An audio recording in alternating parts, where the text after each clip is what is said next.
सध्या महाआघाडीचे जे उमेदवार आहेत राहुलभाई मोठे भूमपरांडा वाशी विधानसभेचे, या उमेदवाराच्या विरोधात तुम्ही 2014ला विधानसभा लढवली होती आणि त्याचे विरोधक म्हणून होता. आज तुम्ही त्यांच्या स्टेजवर होता त्यांच्या प्रचारात.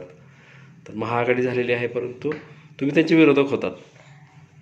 मग आता मनधरणी काय झाली? नाही, मी काँग्रेस पक्षाचा सच्चा कार्यकर्ता आहे. मला पक्षाने एक अल्पसंख्याक समाज माणूस असताना मला नगराध्यक्ष तिकीट आदरणीय कैलासवासी विलासराव देशमुखने 2000 साली नगरपालिकेत डायरेक्ट नगराध्यक्ष तिकीट दिलं. त्याच्यानंतर मी नगरसेवक 2006 साली झालो. मला महाराष्ट्र प्रदेश युथ काँग्रेसवर उपाध्यक्ष म्हणून मराठवाडा निरीक्षक म्हणून काम करण्याची संधी मिळाली. मला पक्षाने मला भरपूर दिलं होतं. मागच्या वेळेस पक्षाचा आदेश होता.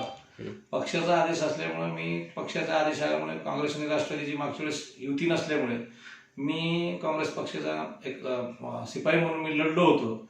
आणि आज काँग्रेस पक्षाची आणि काँग्रेस राष्ट्रवादीची आघाडी आहे आणि पुन्हा पक्ष आदेश कळत मी राहुलभाई मोठे सोबत आहे. मनधरणी असला काही विषय नाही. सध्याची काय परिस्थिती आहे? नाही, एकूण परिस्थिती महाराष्ट्र राखण पूर्व संबंध महाराष्ट्राचा विचार केला आणि माहिती घेतो.